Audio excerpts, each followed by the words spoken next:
You're tuned into All Too Real 2. Be sure to subscribe, download, share the show with a friend, and stop by all2real2.com for our social links, Patreon, and TeePublic store info. Hi, I'm Chris. And I'm Jeremy. And I'm Fergal. And we're from Movie Smash. Comic book movies are having a golden age right now with the MCU. Movies based on comics aren't necessarily a new thing, but they're a big thing. Join us every other Tuesday on Movie Smash. We explore these movies and find some hidden gems. Every other week, we revisit some of the best. And some of the worst movies based on comics or graphic novels. Was Green Lantern as bad as you remember? Heck no! Is Time Cop the most accurate time travel movie ever created? Absolutely. Was Mystery Men way ahead of its time? Should they be revisited? Should they be forgotten? Join us on Movie Smash and find out. Listen wherever you find your fine podcasts.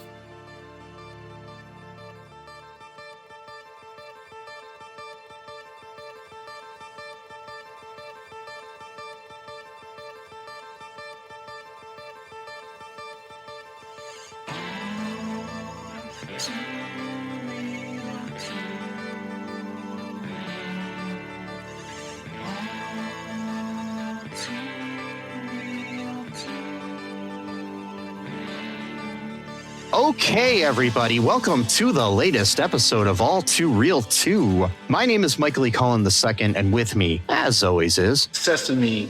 He didn't leave the duty car.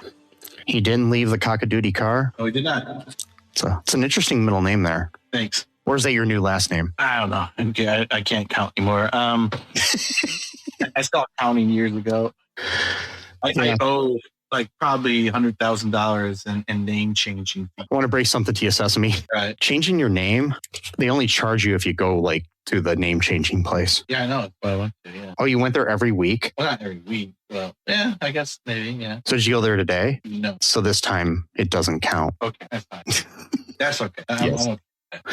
So, I'm okay with that. Yeah. So it's okay. You can cockadoodie be okay with it. And so today, folks, this is our third episode in our based on Stephen King stories, or works of Stephen King, whatever you want to call it. Yeah. That's series. Yeah. Yeah. So today we are covering the 1990 film Misery, which I will say is my favorite adaptation of a Stephen King project, period. So according to the Internet Movie Database, the log line or description of this is: after a famous author is rescued from a car crash by a fan of his novels, he comes to realize that the care he is receiving is only the beginning of a nightmare of captivity and abuse. The film was directed by the late, great Rob Reiner, written by Stephen King and William Goldman, and based on Stephen King's book. He didn't really write the screenplay, though. William Goldman wrote the screenplay. There are other people who were involved. I've done some research, but he gets the credit. William Goldman, people might know from Princess Bride, among other things. He's like one of the most prolific screenwriters of all time, too. Mm-hmm. So he wrote the book, The Princess Bride, and the screenplay of the movie that was also directed by Rob Reiner. Right. So the film stars James Caan as Paul Sheldon, Kathy Bates as Annie Wilkes, Richard Farnsworth as Buster, Frances Sternhagen as Virginia, and Lauren Bacall as Marcia Sindel. There's also other people like J.T. Walsh as a state trooper, Sherman Douglas, like a bunch of like TV people. Misery the pig is in the movie as herself. Rob Reiner is the voice of a helicopter pilot. But this is pretty much what they call a two-hander, where most of the movie is just James Caan and Kathy Bates. Yeah, there's not a whole lot. Yeah. What's going on between them? And Kathy won the Academy Award for, I don't know if it was Best Supporting or Best Actress for this movie. So, yeah. That was during her era of like really, really tough movies. Because then this was like her, I think this may have been her first, like, she had done smaller parts in movies, but this was her first leading role in a movie. And she was primarily a theater actress at this point. Yeah. So, yeah. She did do some other fucked up movies, but this is the most fucked up.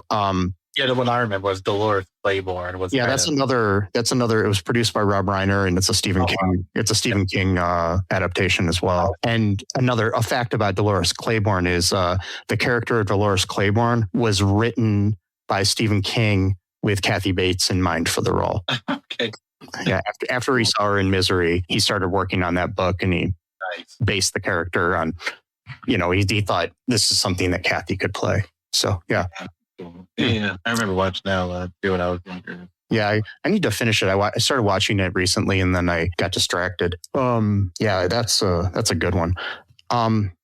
So what are your initial thoughts here on this film? I like it a lot. I watched almost all of it last night, and then I went ahead and just rewatched it from the beginning earlier today. So I kind of have a double whammy somewhat, so to speak. I miss old movies like this where I saw a video on YouTube recently, not all of it, but I watched some of it where it was basically like the title was something like "Why Don't Movies Look Good Again?" or something like that. It was basically about all movies now are they kind of just use like the same effects, the same style. There's really there's like no uniqueness to pretty much anything at this point when it comes to art. Everything is cookie cutter, unfortunately. But it reminded me of like how movies used. I feel sorry for younger people who just don't know how they can watch it, but they weren't actually there to experience as it was going on that movies used to be good for the most part. You had a few crappy movies here and there, but for the most part, if a movie was going into the movie theater, it was designed at least with the attempt of trying to be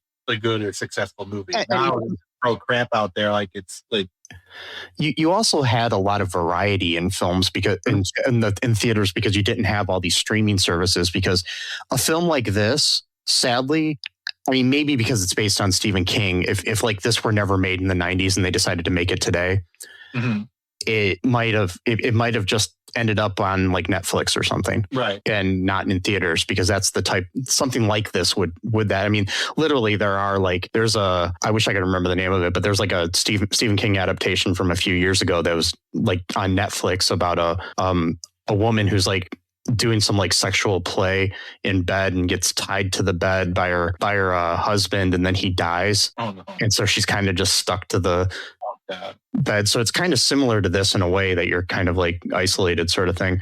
And and that was a direct to Netflix movie. So it's bypass theaters, something like that. Yeah. That thing, I hope at some point the spell's gonna break, or at very least, how culture tends to come back 25, 30 years later. Yeah. Maybe it will become a trend. Become a trend to do things the way they used to be. And then hopefully people will realize how much better it was. Then it just won't be a trend. It would just be what is normal. What it is. Because I miss older, and I say older because this movie technically is 36 years old now. I miss older movies that have a plot, they have dialogue that's discernible, that you can actually hear, that you don't have the volume turned up super, super low when it comes to dialogue, and then yank it all the way up when it comes to the action scene. And so you're sitting there with the remote constantly turning it up, turning it down. I mean, how many movies do this? It's annoying. There's a lot. Everyone complains about it, but they don't do anything about it. It's the reason I watch almost everything with subtitles on. Yeah, me too. I can't not do it because I'm going to wake everybody up if I'm watching something late at night, because it's going to be a car accident or something, whatever, And sometimes even if you turn it all the way up, you still can't understand what somebody's saying because they don't mic them right, or they don't, the mix isn't right on things. And a lot of things too, when you're talking about the way movies used to look too, it's the other thing is everything's so dark now. Yeah. There's more color in old movies. Yeah. And I mean, you've got the different ends of the spectrum though. You've got movies that look that you can tell are low budget and bad movies. A lot of time are the ones that are more colorful, but they're not lit well. So you don't have depth in the thing. So it's a flat thing. It seems to be what most religious Christian films, the way they're lit is. You're right. I was just thinking of that Karate Christmas movie. Yeah. That was a good example of too much color or light. Yeah, and it's it's too much light. There's no depth of field and things. And a lot of movies now have there's no depth of field because there's no light at all. And it's sometimes you just got all this action going on and it's dark and you don't even know okay, who just punched who, whose car is that? What's the, it's just, right. Yeah. It's Yeah, I know. I just wish people would light movies like they used to. And I mean, you've got like a lot of things are digital now too, so it's different. But it's like when things were on 35 millimeter, like this movie, you've got to light it a specific way, and it's so much. I mean, it's so much easier now to do things, but it's still like That's the problem. It doesn't seem like the care is into it to create a good thing. I mean, I'm not saying that it's completely void because, you know, you have people like David Fincher or Christopher Nolan or other people that do, you know, that like Christopher Nolan or David Fincher do the lighting well. Like, you know, they have good cinematographers, and there are some movies that are still good cinematography, but it seems like most movies that are going to theaters now are just these big blockbuster CGI crap, you know? So see, that's the problem when you level the playing field a little bit too much. Like the whole point is like with AI music, for example, or AIR, where it's like they'll even like promote these things in their ads, saying things like anyone can be an artist and anyone could do this. And it's like, no, by definition, not anyone can, because by definition, everybody in the world would be an artist, which is just actually not the case. You actually have to work and practice and get good at something. And I know this might hurt your feelings a little bit. Some people are just veterans and other people are. I know. Yeah. It's hard. Like the fathom that, like, you might try, you know, like I always feel like I'm middling. Like I've got the talent more than the average musician or producer, but then I'm just not at that point where I could ever be like regaled as like the best in my field or whatever. And I've just learned to accept that. I don't just plug in AI and go, oh, write me a hit song in this style, blah, blah, blah. Oh, I'm an artist now. It's like, no, you didn't write any of that. All that did was just take a whole list of other things and just extrapolates it from millions of songs. And then it just puts together a song based off all of the, you know, analysis of all these other songs. And yeah, CGI is not like AI. At least you actually have to put in the work to actually make it. Yeah, but the problem that they have with it is you get something like Quantum Mania or something that they try to rush to theaters, so they don't give people enough time to do the CGI properly and the art right. Yeah. And the problem you got too is like there's no practical anymore. It's all so when you had a mix of the two, like I think that like Sam Raimi Spider-Man movies look better than things today because it was both physical and computer generated at the same time. Or Stranger Things season 1, the Demogorgon was actually a guy in a suit. Yeah. And that's why it was more terrifying, because you actually had a combination. Anyway, I know I went on a rant here, but I miss older movies where more care was put into it and more time was put into it. And for the record here, I wanted to point out too that the cinematographer of this film is Barry Sonnenfeld, who is a well-known director now. He directed the Men in Black movies, the first 3 at least, and but prior to this, he did cinematography. This was the last movie that he did that he was the director of photography on, but he also did Miller's Crossing with the Coen brothers. He did Big with Penny Marshall, who was once married to Rob Reiner. He did When Harry Met Sally with Rob Reiner. He did the cinematography for Throw Mama from the Train, 3 O'Clock High, Raising Arizona. It's so they hired somebody that knew what he was doing, so yeah. Yep.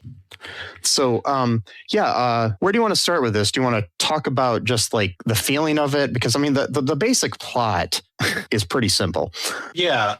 Mainly the feeling, because like the plot would take like 5 minutes to go over, because nothing really happens. And like there's so much suspense and talking, but like as far as like actual action, things actually happening, there's only probably like 3 or 4 scenes that actually are things happening. And it's fine. It's okay. It's just that it's that isolated suspense. It's like so there's some of that like in The Shining, another Stephen King thing, but like, being like isolated somewhere. But this is like taking The Shining and putting it in one room and taking away the supernatural element. It's more the scary psycho woman that I do like how the movie slowly builds up Kathy Bates as Annie Wilkes. Like at first you don't know. I mean, obviously if you're going into the movie, you already know it's going to be creepy if you know the history of it. But if you had never heard of this and just watching it, it's just like it slowly builds her insanity. Like she at first she just comes off as like maybe a little bit eccentric, isolated.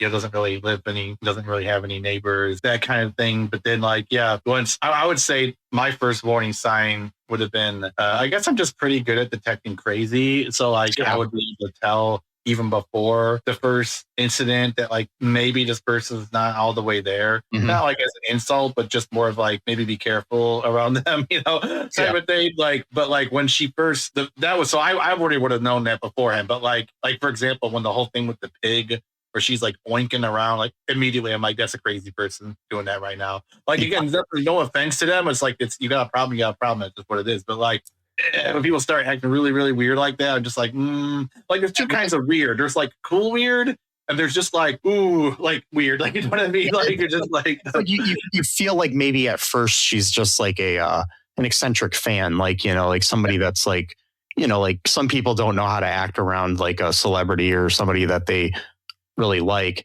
But so it seems like, oh, okay. And she's like kind of like just an eccentric woman. And then, but you start to realize, oh, wait, no, she's a serial killer.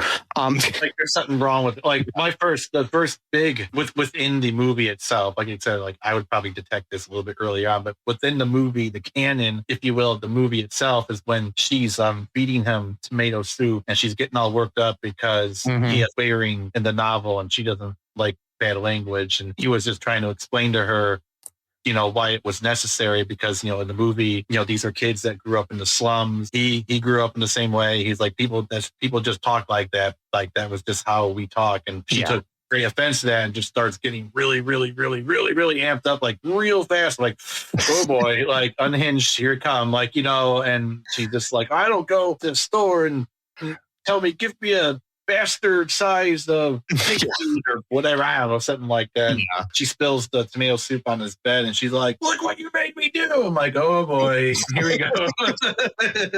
like oh no, like this is the worst place to have like an accident where you literally can't move, like you're like you're dependent on the person who is like gonna murder you. It's like it's really creepy. And I mean, the book is even creepier. I've never read it, but I looked up like the differences and stuff. So like the big difference is, okay, so there's the scene where she has this thing called the hobbling. Oh God. Where she breaks his legs because she's mad at him and wants him to stay longer, basically. So in the movie, I mean, in the book, I mean, in the movie, it's like with a sledgehammer and stuff. In the book, she uses an axe and cuts off one of his feet, like clean off. Oh God. Before and then she does it to one of his thumbs later too. She just cuts it off. How you expected the word then? Okay.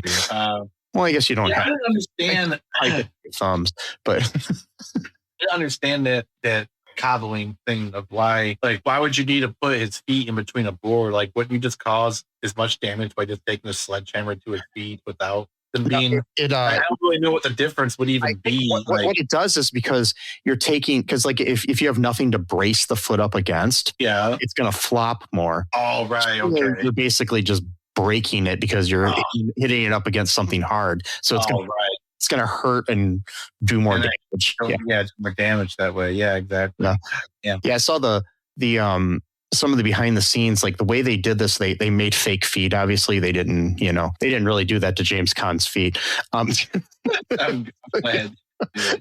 They had these fake feet, and I guess the speaking of them flopping, I guess because they did so many takes on it that the feet just kind of flopped away. So they had to take the feet and put like a wire, like coat hanger or something inside them to hold them tight. And they had a crew member right underneath the bed, just holding them there so they wouldn't get away. So hilarious.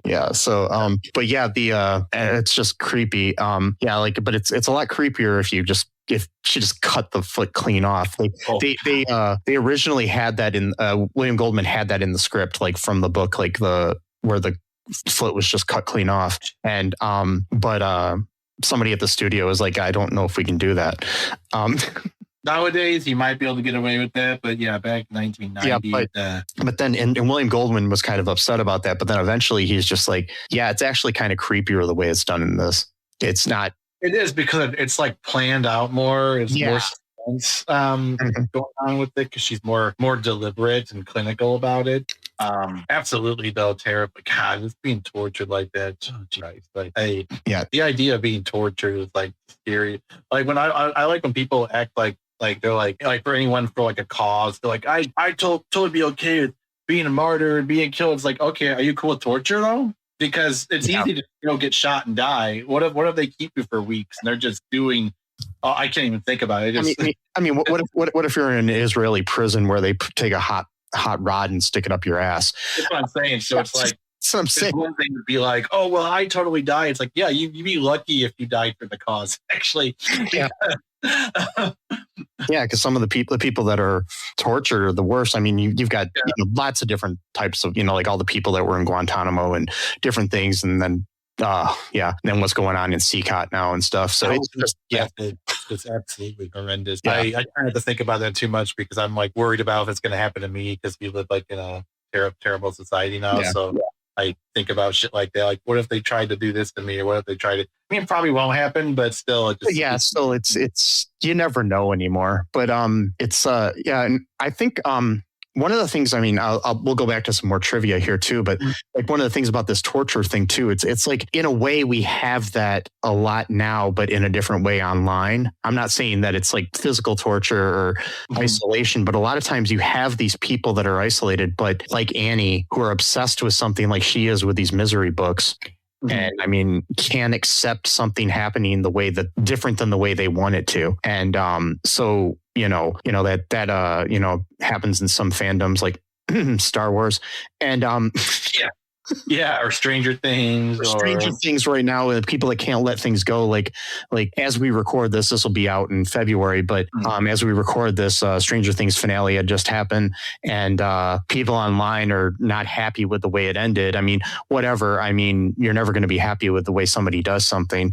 Yeah. And I mean, I wasn't happy with it, but I'm not, but people are so delusional that they think that there's another episode going to come with the Stranger thing. Well, people are so delusional that they think they should write the screenplay or the script for something or whatever, or create the video game or whatever. It's just so sad, and people get so angry online, like if something's not exactly the way they want it, and people are upset when something is exactly the way it used to be, but then people are upset when something isn't the way it used to be. Right. So it's just like you're going to have people of all walks of life, but there are people that are, literally, like I'm a fan of Star Wars, and I even have like a little Star Wars shrine in my house just because I've got like lots of collectibles and shit. But I'm not to the point where I think I know better than the creators of the shows and the movies. I didn't like the sequel trilogy that much, except for the middle one, the one Rian Johnson did, because Rian Johnson is a careful writer and creator, and he knows what he's doing. But it actually tried to do something different. And I still think that movie's flawed too. But there's but that's just my personal feelings. But the thing is, it's like, even though I don't like where, the series ended up in that trilogy and stuff, I have no right to become Annie Wilkes and demand that somebody redo it and make me happy, and that's what people actually think they're entitled to. Yeah. It's kind of sad. But I've actually seen people literally like that, like, well, I'm not going to watch any of their stuff. And then they still keep watching it, and they see it. Yeah, exactly. It's like, all right, well, obviously you're not telling the truth. They're literally people I've seen, like, when these shows that are on for years, like anything from like Grey's Anatomy to, I'm trying to think of other shows that have been on for like decades or something, they'll get upset about like a storyline, and they'll be like, I don't think I'm going to watch the show anymore. And then like 5 years later, you still see them commenting and saying, I think I don't really like this part. Yeah, I know. It's just like, this woman takes it to an extreme, obviously, of like willing to like torture the author. It's like, I've been a fan of General Hospital since I was a little kid, and soap opera, and that fandom is just as bad as Star Wars online, because you'll see people that are like, I hate that woman, she sucks. And there are people that literally have become, like, if you play a villain like on a soap opera, I can't remember who the actor was, but he or she was playing a villain on I remember this interview, but I don't remember if it was a guy or a girl that gave the interview, but they were saying something about they were walking down Times Square and somebody saw them and walked up to them and like cussed them out and stuff, like because of what their character did on the TV show. It's like, that's not that bad, but there have been people that, form these like parasocial relationships with creators or actors or something like that, where they think that they're entitled to this familiarity with somebody, and they can't distinguish fiction from reality or just common, I don't know, courtesy of other people sort of thing, where you don't like somebody's review of a movie or something and you see them in public and give them crap. I've heard about that happening too with like movie reviewers on YouTube and stuff. It's just so sad. Yeah. Like I just looked this up because I remember, I remember that Jeffrey Dean Morgan got death threats because his character Negan killed Glenn in the season 7 beginning of Walking Dead. I'm like, it's a character from like he didn't actually beat someone to death with a baseball bat. It was food coloring and other stuff, and no one actually really got hit. It was not a real. And he didn't even write the scene. He didn't even write the series. If anything, what the fuck? If anything, the scene was actually less brutal than the actual comic book itself, because you don't actually see a whole lot of the actual hitting. A lot of it's just sounds and suspense, as opposed to just like the comic book where you just see the entire thing. Like, but it's just like I'm gonna send a death threat to a guy, an actor, for playing a role. Mind you, that kind of just proves of how good the actor is by playing their role. If they get so much hate, like, and then we get into the other aspect where people actually reveal who they are in reality, and people get upset at them for having a personality and points of view on things like politics or social issues. Right. And it's like, because like I don't agree with her 100% of the time, but speaking of General Hospital, there's this actress Nancy Lee Grahn who is like very outspoken politically on her Twitter and Facebook and stuff, and I'll see comments in posts where like there was a couple years ago where during the pandemic, a couple actors who refused to get vaccinated had to be let go from the show because there was a policy at Disney that you had to be vaccinated. And people are online because they don't agree with her politically, saying it was her fault that these actors got fired and not Disney. And it's just like, because like these two actors were a little bit more conservative and she's a little bit more liberal. And it's like, so they're blaming this actress who's just on the show. And then like when her character does something they don't like, they're like, yeah, that's because she can't act, or she's telling them what to write on the show and stuff like that. And it's like, she does not have that kind of control. It's just like, it's coping. It's coping. Yeah. But yeah, man. What else do you want to talk about? Because there was another scene I really wanted to bring up. I'm trying to remember what it was. It had something to do with just like, again, like the revealing of her like character being more like just unhinged and just like very unreliable in a lot of ways. Like when she buys him paper because she's basically going to force him to. Well, what it was, so he let her read the manuscript of his novel, which he hadn't even churned in yet, because he figured, well, she paid me and she's taking care of me. What, at least I can do is let her read my manuscript. Yeah. Well, after the swearing thing, she didn't like that too much, but she's like, yeah, it is what it is. And then, she puts in the bed or whatever. And she's like, I only got a few more chapters to go. And then he wakes up in the middle of the night and she's just staring at him with so much hatred in her eyes. Oh, yeah. How could you? You killed Misery. Just starts, freaking the fuck out. And then like she makes him burn his manuscript the next morning. Because she heard once on an interview that he only prints out one copy of each of his manuscripts before he sends it in, because that's what he did with his first novel. So now this was before like, you could save something on the cloud or whatever. No, it's like really, like he didn't even know who she was. Like Merv Griffin. He's like, Merv Griffin. Like, doesn't even remember the interview itself.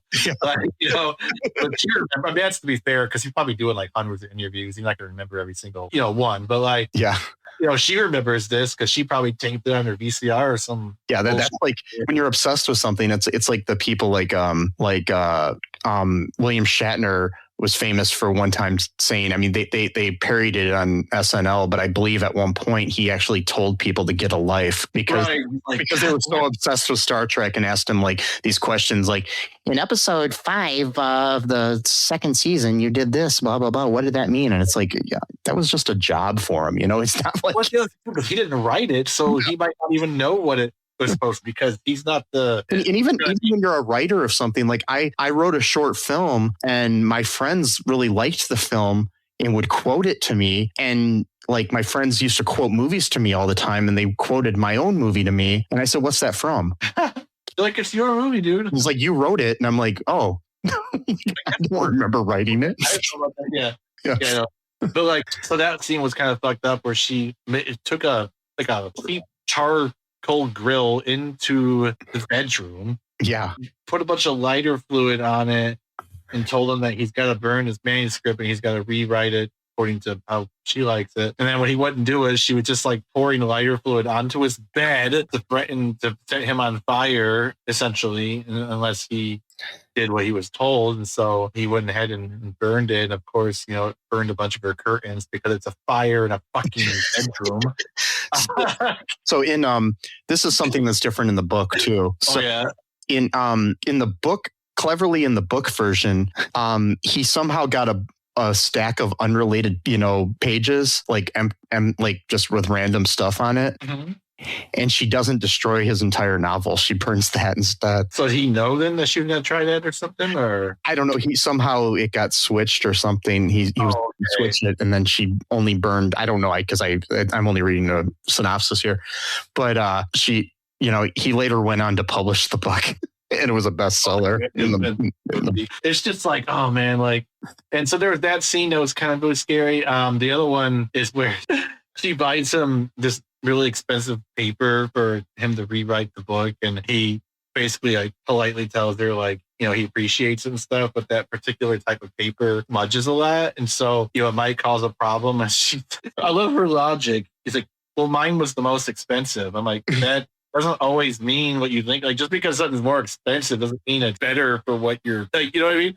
Like, oh, this Lamborghini is more expensive than this garbage truck. Sure. Yeah. But if you need trash to be picked up, you use the garbage truck, not a Lamborghini.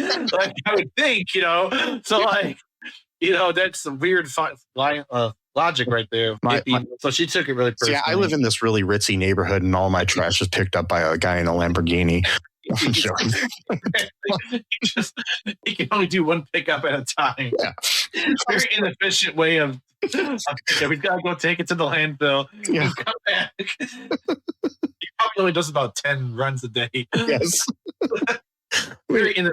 It's very expensive. Like I mean I pay $1 million a week to the duck, but it's just, you know, it's worth it.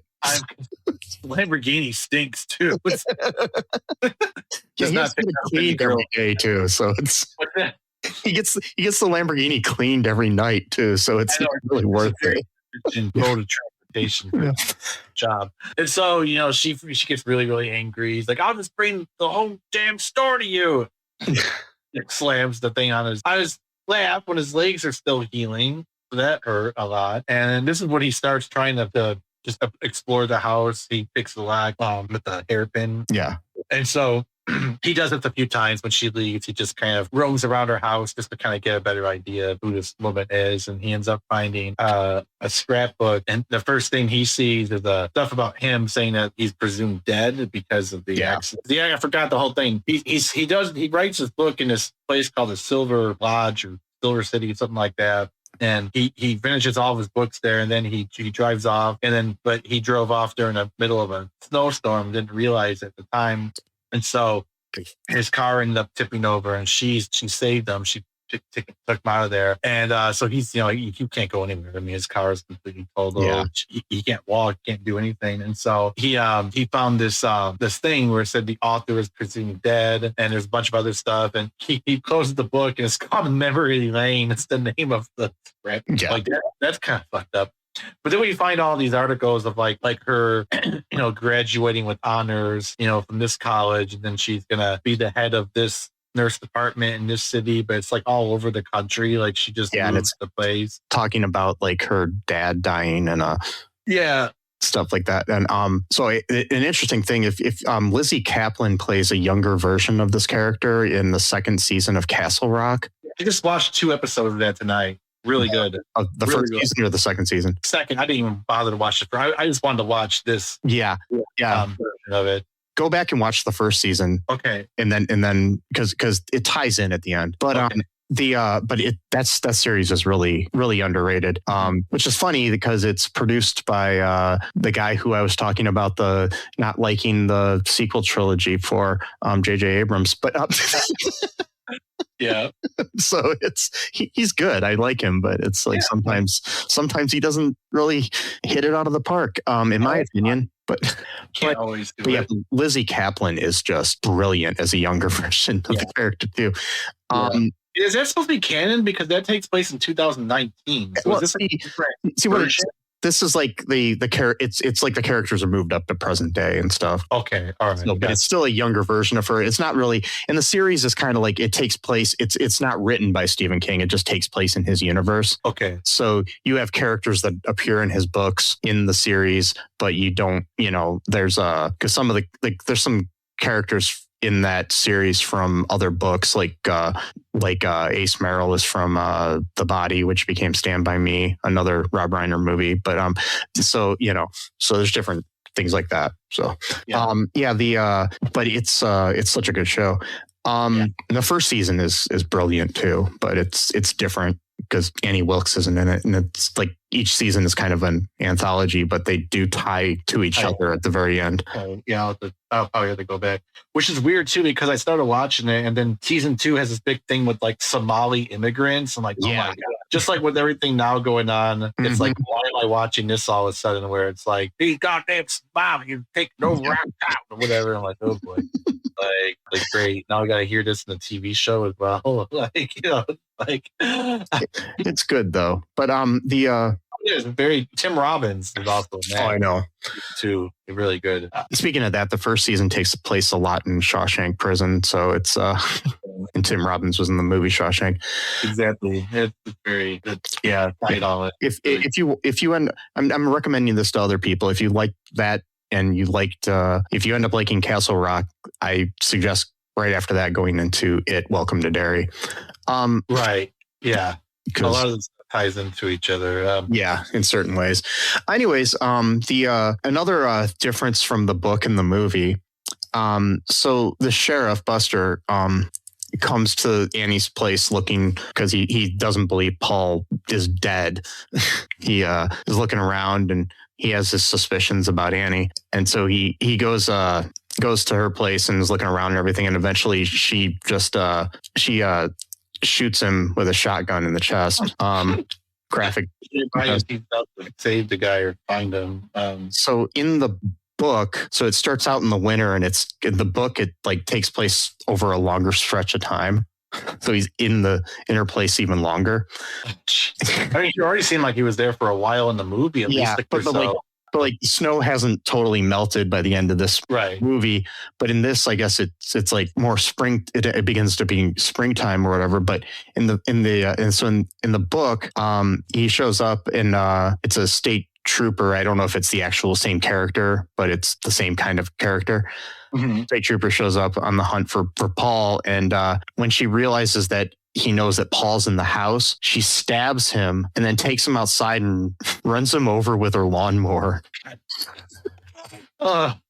Wow.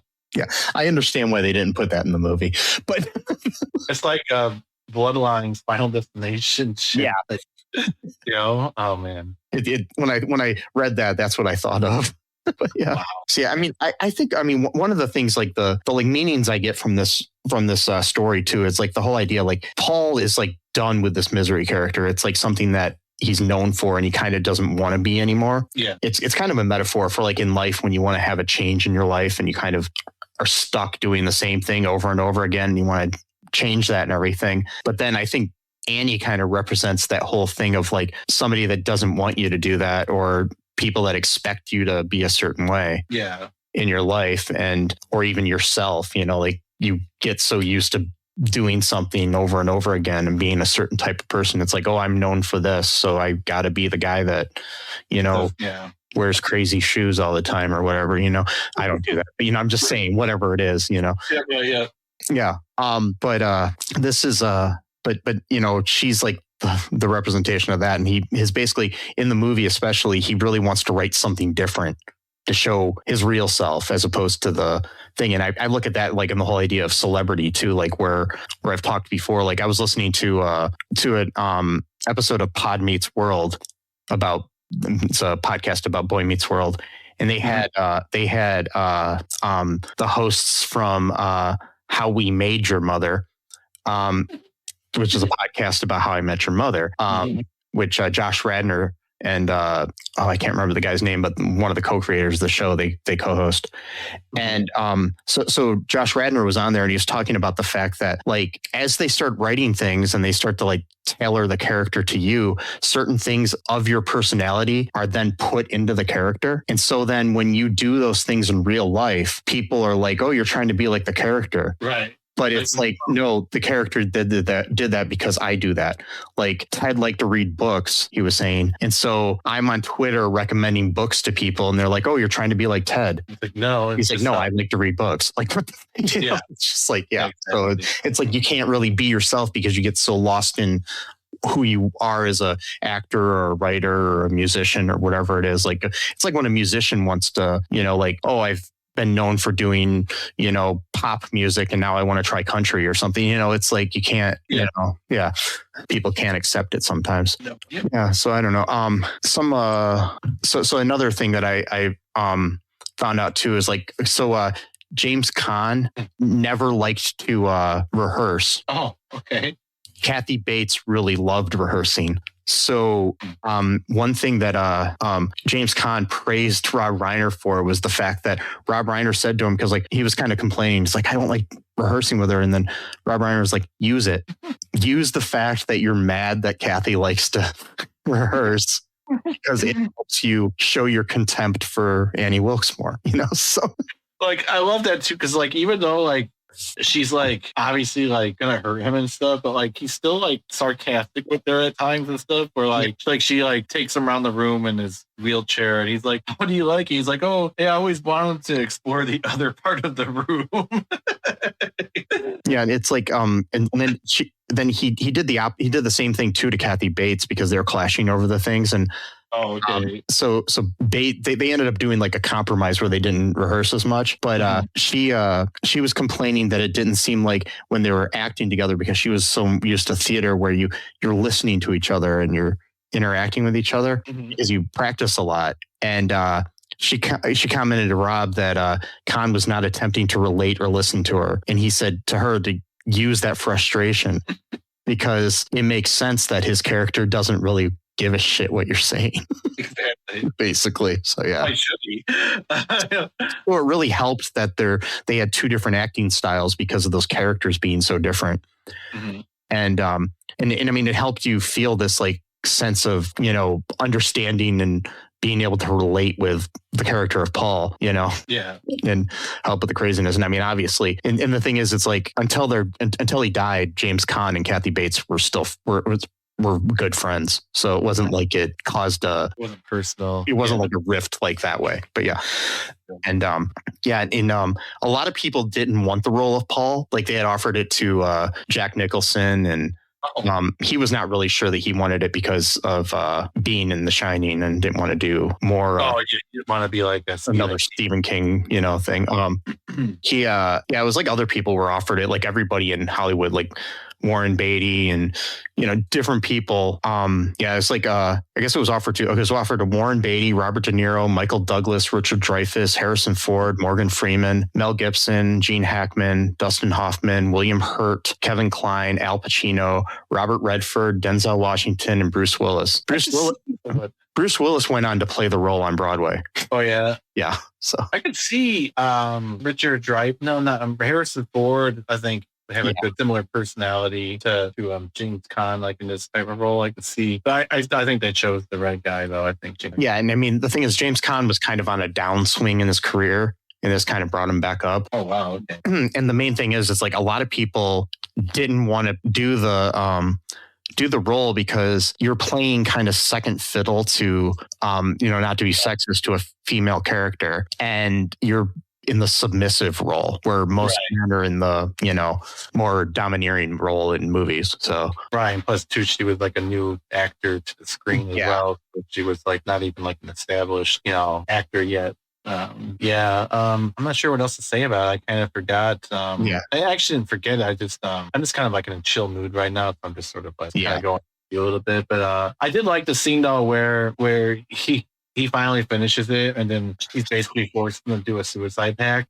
So he's like, well, let me just finish the story first, and then we could like send it out, to the rest of the world so that they'll be able to read it, too, or whatever. But then, he threatens to burn his book, but not threatens. He does burn it, and she freaks out, and they get into a really bad fight where she starts cussing a whole lot. I thought she hates language, but apparently she was cussing a whole lot, and which was unrealistic too. Of like, how many times did she get hit in the head and didn't die? I'm like, okay, come on. Like, he hits her with the typewriter, like a really heavy. Those like it's up like not a big deal. Like.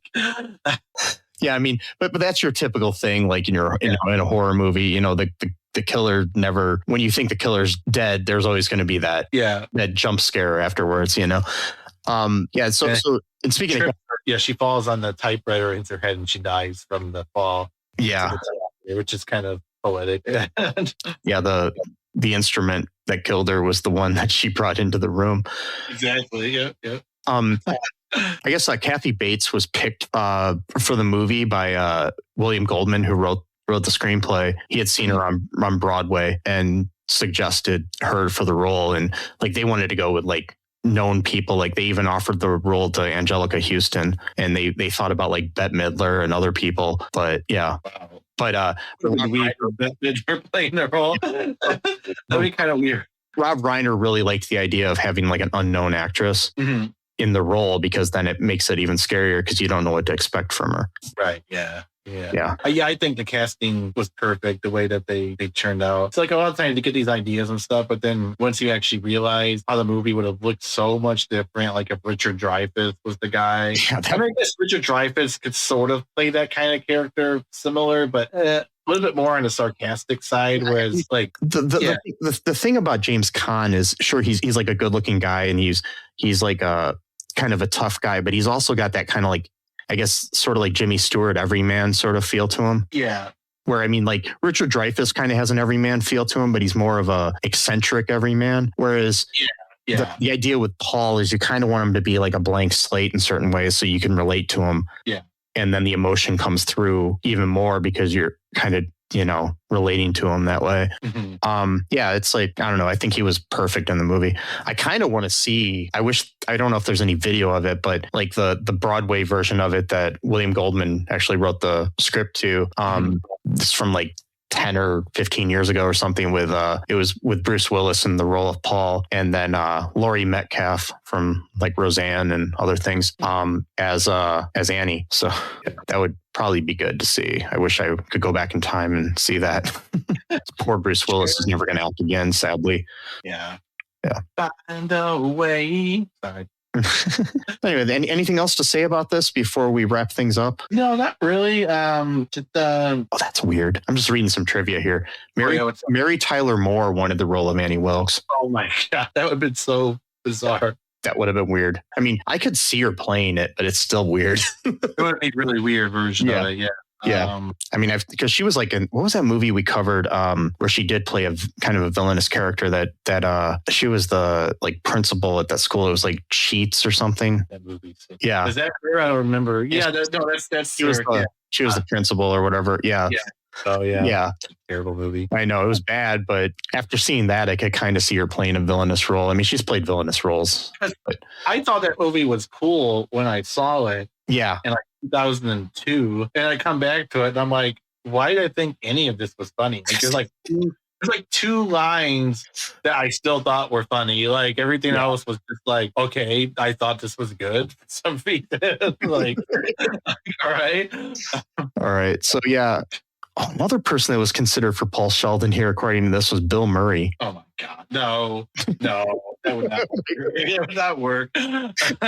Like that would have been weird. Oh, like what about Bob? Like type of character? No. Carol Burnett was considered for Annie. Oh no, the agent. She was considered for the role of the agent.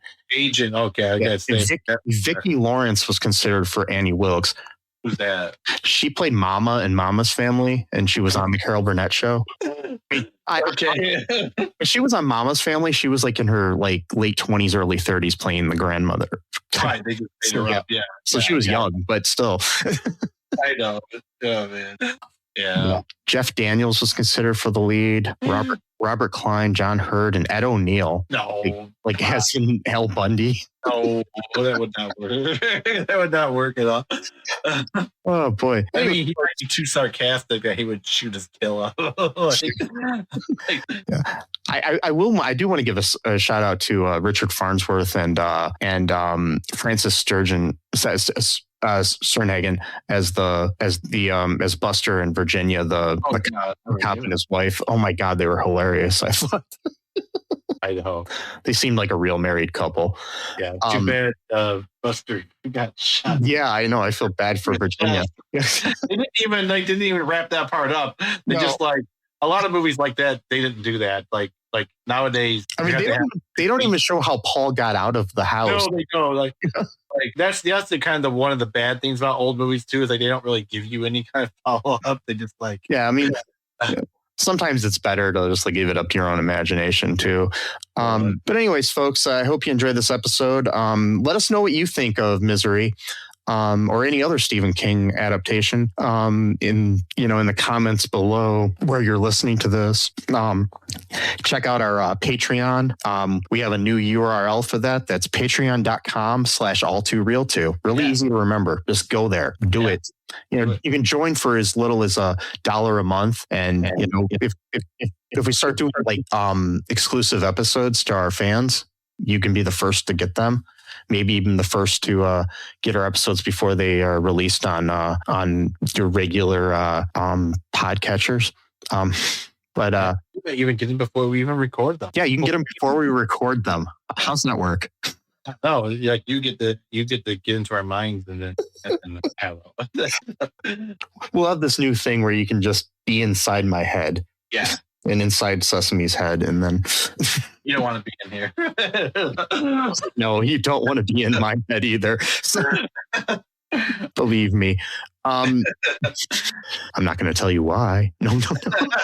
All you're going to get from me is reading a bunch of random book and then doing music, watching YouTube, and then thinking about beetle nut. That's all you're going to get from me. So. You're just going to be me binge watching random TV shows like 12 Monkeys. People, check it out. Yeah. Or then watching General Hospital every weekday. That's my life, folks. Listening to other podcasts. Yeah. Yes, that's what lives in my head. But anyways, folks, just go to all2real2.com. There's links to our Patreon. Like I said, we're talking about, we got our TeePublic listed there too. All of our social media, you can check all that out. Just support the show any way you can. Share it with a friend. Kidnap somebody and put them in your guest room and break their legs and make them listen to the podcast. Wait, no, don't do that.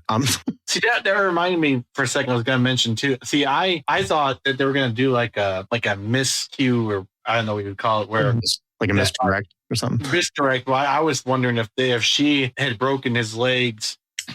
Like before she took, like basically like his legs were fine during the accident, but then she broke it and then told him that he broke his legs during the accident. But no, they didn't do that. Oh, poor guy. No, they had to show the Coblin scene. Come on. Yeah. You can't do that if she already broke his that hurt. Anyways. Folks, don't kidnap people. Just let them know to listen to the show. You can't like kidnap them and put them in your guest room and put headphones on them and make them listen to the podcast over and over and over again. They're buying them like a really, really huge typewriter. That's like, I'm not suggesting this at all. No, don't do it. Yes, don't do it. But do, share the show on social media. Yes. Also, folks, just, be good to each other. Be different. Be yourself in a world of phonies. Remember that trans lives are human lives. No human is illegal. Abolish ICE. Free Palestine. Fuck the, oligarchy. And remember that I love you. Sesame Cockadoodie loves you. And until next time, bye-bye. Bye. Thanks for listening to All Too Real 2 podcast, a Cullen Park production. Produced and edited by Michael E. Cullen II. Music by Matthew Hawes. Subscribe and share the show. Visit us at cullenpark.com.